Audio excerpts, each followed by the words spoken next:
So, Azazel, welcome to the Filmmakers Podcast. Thank you so much for having me. No problem. I mean, what an incredible film, moving film, and really felt original. Because there's been a lot of films about grief, and I think you really had a unique take on this. I appreciate that. We talk filmmaking process. Okay. So we can go into all That's good. Yeah, cool. I'm into bits. this. So how are you feeling anyway? Great. We had screenings last night. I always want my films to connect, and it's been a really nice experience to just feel this film in particular connecting with people. Because, yeah, it is a very personal experience. It comes from a personal experience. I try to be as precise. I always feel like if you can be very, very precise about what makes it so yours, that's the best chance it's going to be shared by others. And in this case, is to see that really happening, that people are responding in the way that is speaking to some specific things in their life. I think the other thing that I'm really happy is that I keep hearing people finding joy in the film. And that's what I really wanted to, just for myself going through this experience. It's like, where could the joy be in this? Because it's so painful. And I think you have to find that balance as well, because grief isn't a linear journey. And I think that's definitely one of the benefits of how you've portrayed the film, because there are lighter moments and there's little bits of comedy sort of splashed around, and it feels sort of real and lived in. I think the personalization is really interesting. So let's start with that. Like, how did this story come about? What was your process in getting it off the ground and those initial sort of beginnings of the film? Well, it is a personal story. Something that my parents hit an age and situations that suddenly something that seemed very far away was suddenly very, very close. And I've been around enough people passing to have very close experience with it as well. I think I needed a space to put some of the fears and hopes that I had of just what was going to go on with my parents into film, and to have some sense of control over something that had felt so completely out of my control. Like, it really, every day was a total surprise, a shock of being like, okay, now you have to learn how to take care of these bills, or how to schedule doctors, or just what pills, or how to do anything when it's not your own life. And especially, my wife and I don't have kids, so it felt like suddenly being forced to learn how to be a parent to a certain way. And so it came from this sudden shock, also the shock that this is supposed to, this is the natural way that you're supposed to outlive your parents. I'm very close with them, and I understand that this is the best case scenario, but what this world would be like without them was very daunting. So I think that very much inspired me to want to tell a story about it, just to see if I can find this thing that I love doing, filmmaking, that I could bring that into this, so that I could find some type of peace with it, and some kind of understanding and some type of control. I also, just to kind of go on with this, I thought that when you know that someone's going to die, that it had this strange shift in time. Like, it had an effect on time that, yes, I've seen a lot of films deal with grief in amazing ways, but this particular thing of how time stretches and collapses, I hadn't seen so much explored, and I very much wanted to chase that down. So when I started writing, that was the first thing, which was the rhythm of how time and people can be when something's about to definitely going to happen. And I think you did that very well with some of the characters that you introduced. The guy that comes in and tells them about how this should happen, and it's all there's compassion there, but it's all very matter of fact. And the three daughters are just trying to deal with this incredibly difficult event. And I loved how you started the film. That was a really interesting, original way to start a movie that I was certainly okay, what's going on here? How are we going to sort of get into this? And I liked how you wrapped it up very quickly as well. After it happens, it suddenly it's like you said, the time sort of decompresses again, and it's just back to families, back to grieving, back to everything else, and sort of trying to move on from this moment. Yeah, and then also with that ending, that's the first cards, really, the credits. I know there's a couple opening of just production credits in the beginning, but I wanted just to jump into this film in the way that we jump into lives, and we just started, and that there's no build up in that way that, okay, now we're going to a title sequence, or that really all that would be the end. So that it's almost like the whole film is the intro in a way, that the film, the lives exist in a completely different way once the cards come up and the credits come up. But this is like the pre-existence of before this thing that's going to happen with them and how this affects them. So I was excited by just jumping straight into it, the kind of energy that had, and then just seeing the energy that these particular sisters had, especially starting with this big monologue and starting with Katie, just laying into her sister and saying, no, everything's cool, but you did this wrong and you did this wrong and this wrong. It felt like the conflict was there from the first line on, right? Katie says, so you've been good, right? Like, it's a loaded sentence. Well, what do you mean good? Based on what? So it felt like it fueled the whole writing experience for me. So let's talk about the forming of these three characters, because they're all incredibly different. Yeah. They all experience grief in very different ways as well.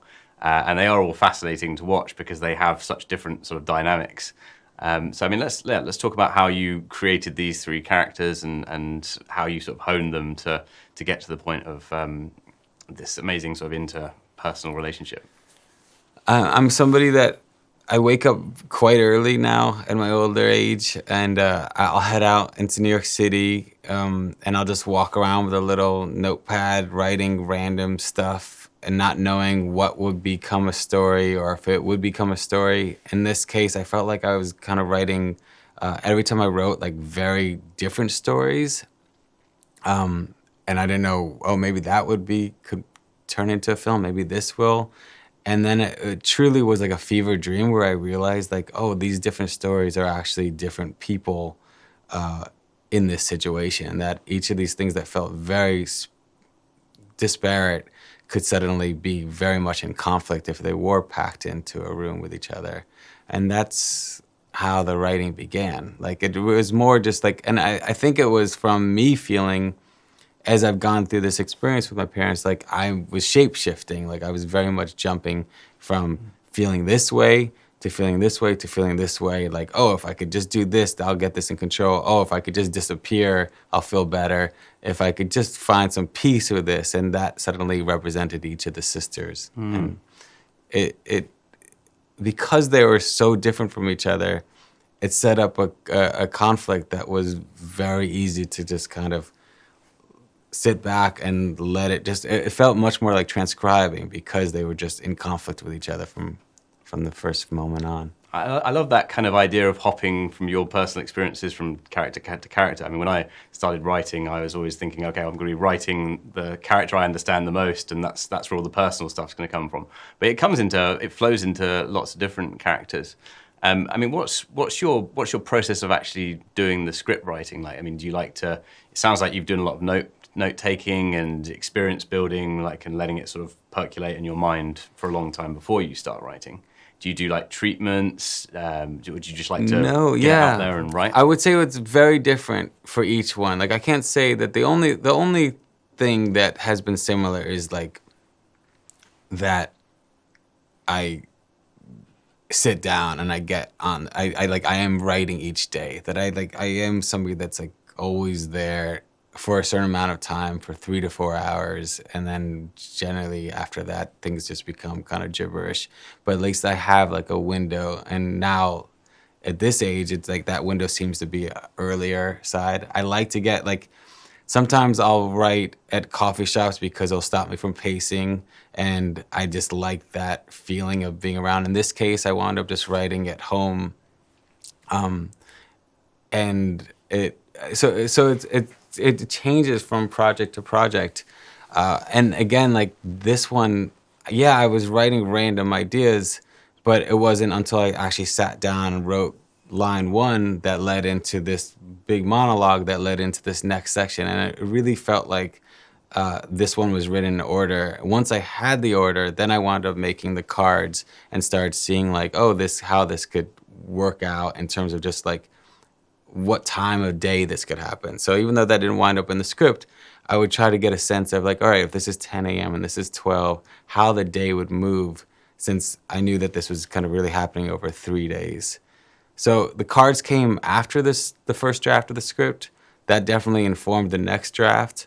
But this was one of those ones that that doesn't always happen, that came out much more realized in a first draft than usual. It sounds like you'd thought about it in such detail beforehand that it would have... That's the truth. I mean, the reality is, like, I say this, but if I look back at the 25, 30 years of making film, like, I see each of these, everything that I worked on in this film. So they're all, like, ideas that either may have existed that maybe I've abandoned, or something that you just don't, that you somehow carries on, and you're just waiting for this moment where suddenly you have a vehicle to express this. And so I can feel that. Like, I can definitely see how everything else I wrote led me to an understanding of, like, a desire to tell this story, but also, feeling that I was capable now through all this, the writing that I had done, to at least chase after depicting this experience truthfully, especially this experience where time moves in such a bizarre way, right? Which is just like, one thing takes a few seconds that feels like it should take forever, and other things that should be very quick take forever. And it's odd, because you suddenly every moment matters, because it's the last moment for somebody that you love, and that everything's about to shift. You just don't know exactly when. So let's talk a little bit about the getting of this made. Okay. So were you writing with anyone attached at that point? Was this just writing because it had to come out of you as a great cathartic experience, and then it sort of moved in another direction afterwards? Like, what was the actual getting it casted and funded and Netflix on board, that kind of thing? I wrote, I would say, the first 25 pages before I realized that I was writing for these actors, that I was, every time I was picturing Rachel, that I was picturing Natasha and Carrie and Lizzie and Javon, who plays Benji, like that I had them. And these are, sometimes you meet actors, you either get to work with them, or you cross paths, or you see them in films and you just hold on to them, and you're like, oh, they're inspiring. For whatever reason, they're inspiring. Whether you wind up working with them or not, they're enough to, like, just the image of them, the fantasy of working with them is enough to keep you working on whatever it is. But in this case, I actually had relationships with enough of a relationship that I knew I could at least directly reach out to them. Got to a draft of the script that I was happy with, wrote each of them separately, said, hey, I've written something for you. I would love to send it to you. I don't want to email a PDF of this. I'm going to print out the script, and I just want to send this as a hard copy to you. I want this to exist kind of outside of how maybe other projects are coming your way, because I want this film to exist in a very different way. I want to do it in a way that I haven't done since I was printing out scripts and sending them. And I was able to send it to them. Included with that a letter that just said, hey, if you do respond, do know that I will be shooting this on film. I will shoot this on location. I will shoot this as much in order as possible, and that I will have Final Cut, and that this will be our project. And do know that I've also sent this script simultaneously to these other actors who I pictured to play this, this sister or that sister. And they all responded very positively to the script, and they all turned out to be, like, massive fans of each other as well. And so it worked that it was like simultaneously I was sending it out at the same time, so they all responded, not knowing that the other one was what their response was, but that they also were, like, excited that they could get to work with them. They hadn't worked with each other. They hadn't met each other. That conversation, so then we wound up talking. They were like, it only became a matter of finding out when we could do this. From that point on, I had already started working on what the budget of how I'd want to do this, shooting in this way. So I had an idea of the money that I needed to get.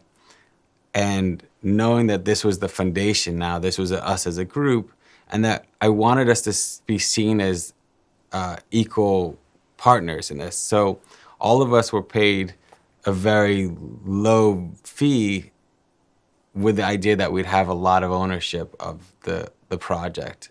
And that was just the way that was going to be set up. It's the only way that I, from everything that I worked with previously, realized this is the way that this investment makes sense, because it's going to take a ton of our time if we can have that type of ownership.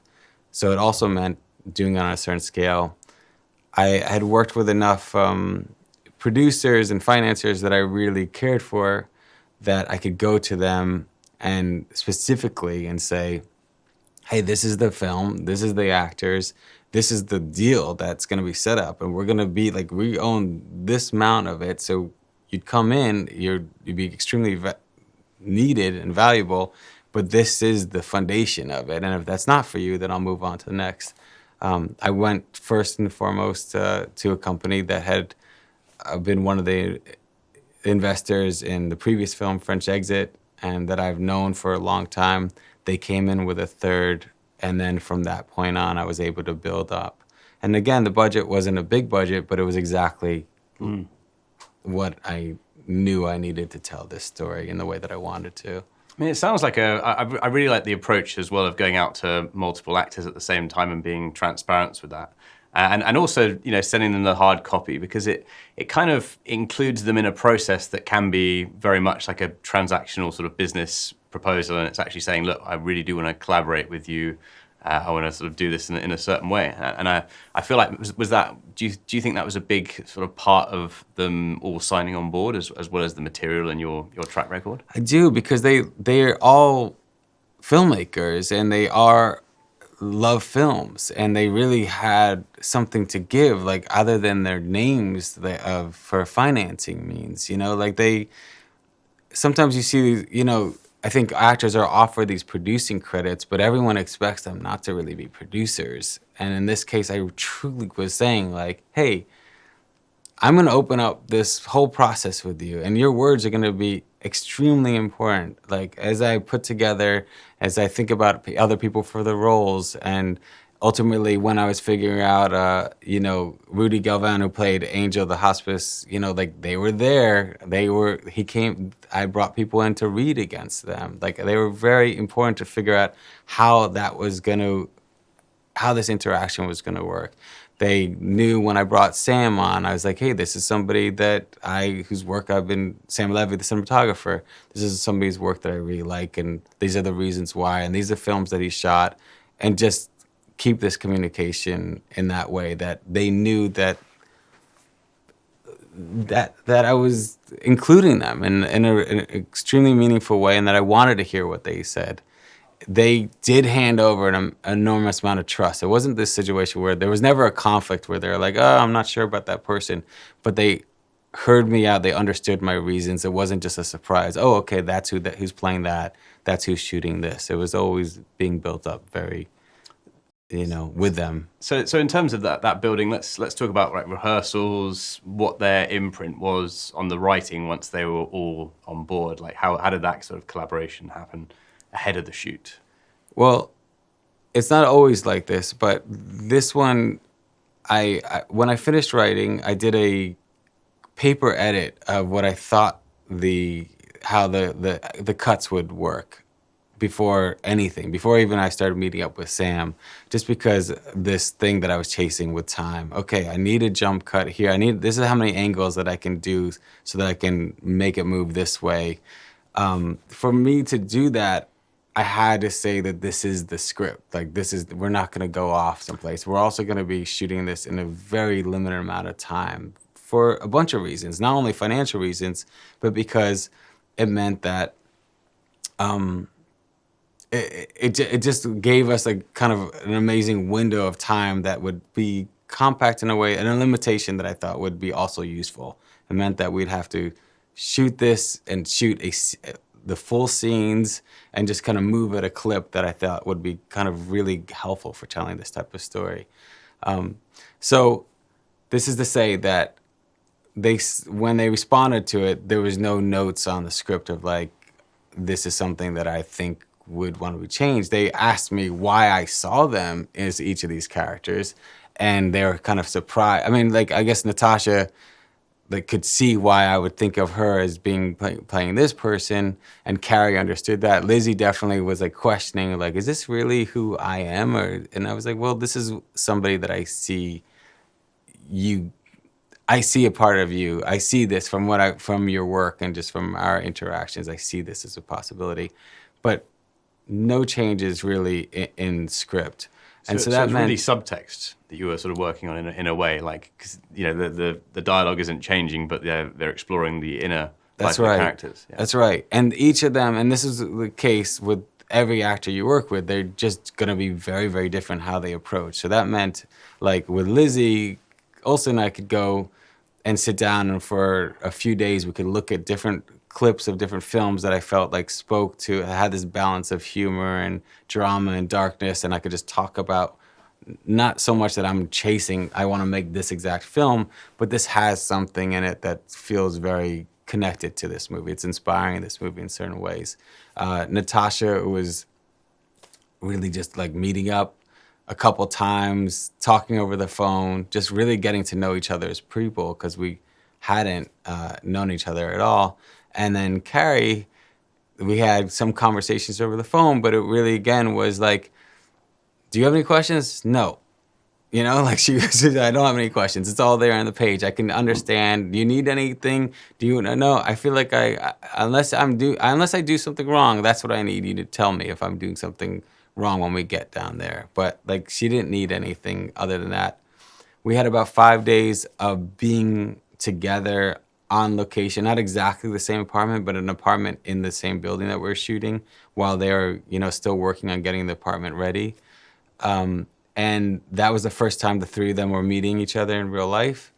And that 5 days, I think what we did mostly is we read through the script and we got to know each other, and we got to know each other in terms of just like, they got to know each other and figure out like each other, get some connection as the sisters that they're going to play, but also embrace the distance that they had as human beings, the actors that they were, but also the sisters were going to be.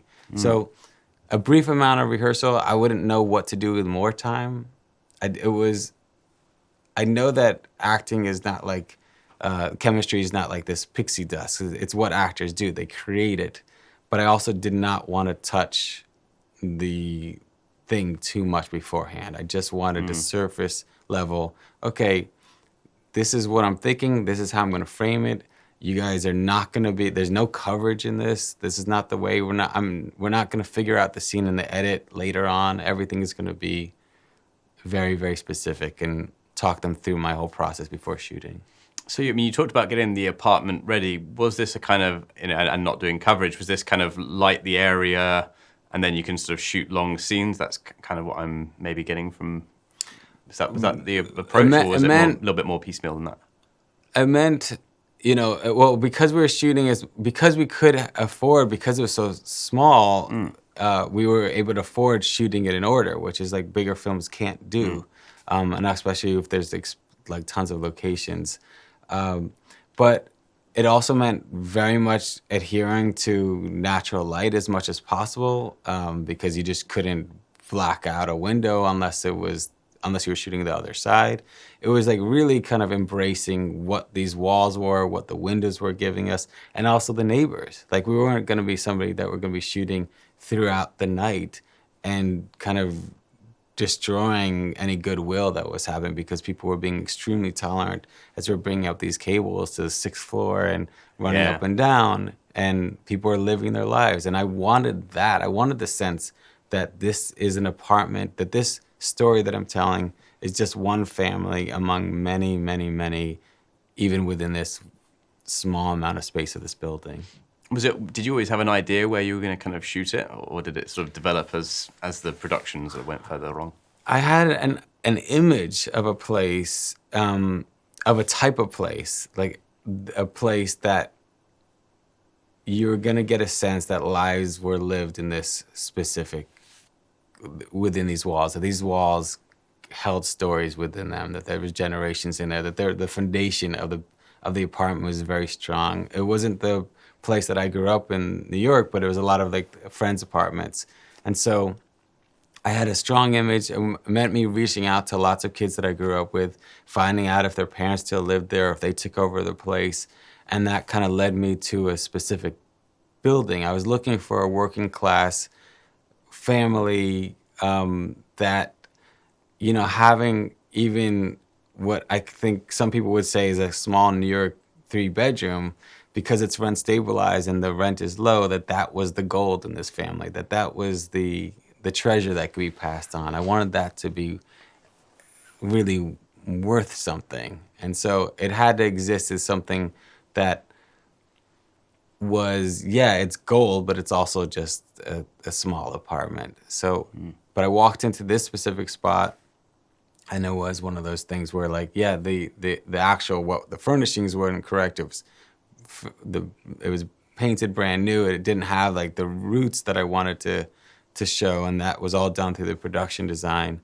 But it had this foundation that was, I felt like, oh yeah, this feels like it was built to last, in the way that a lot of apartments aren't built today. Like, and so let's just talk a little bit about the prior sort of collaborations, because you worked with Lizzie before on Sorry for Your Loss, and obviously you've got so many collaborators outside of that. What's your process for putting together your team and finding the right people? Actually, for a project? this was a completely me turning that upside down. Yes, I had worked with Lizzie and Diaz, who's my partner, who's a producer on that, and a couple of the producers that came on.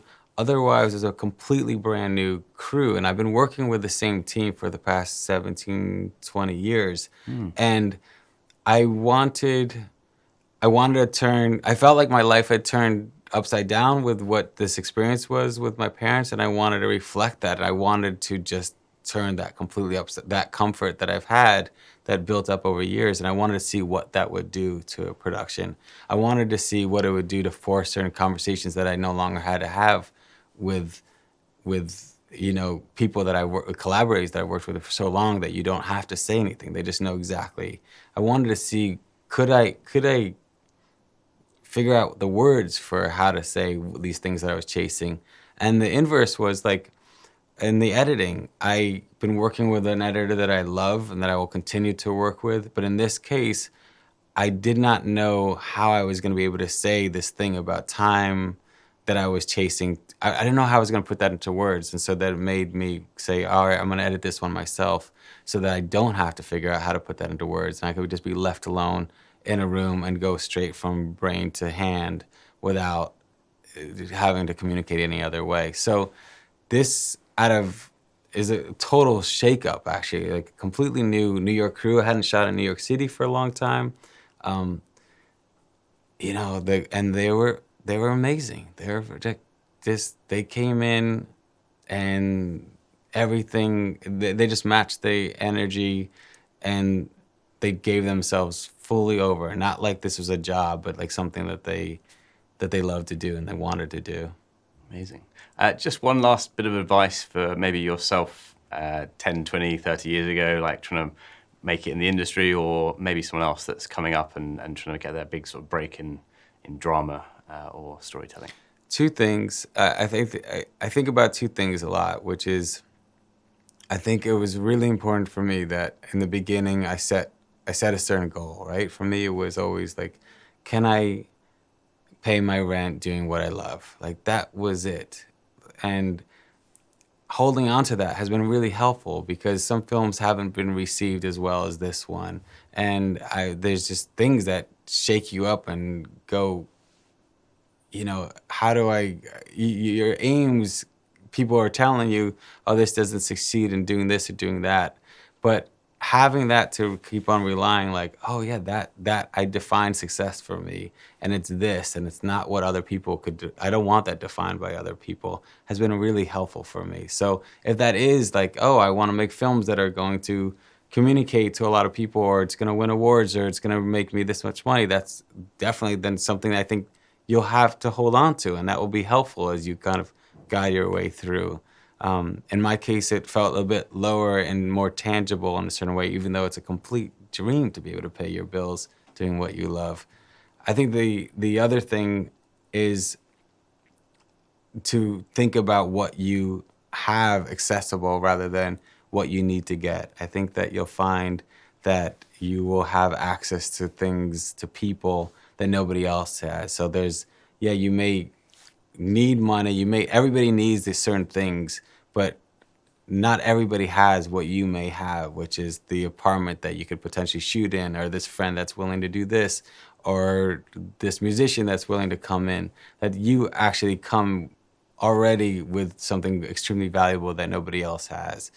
And to look at that, look at what do I have besides what do I need to make this film? Amazing. Thank you so much. It's an amazing film, and I wish you the best with it. Thank you so much. Great.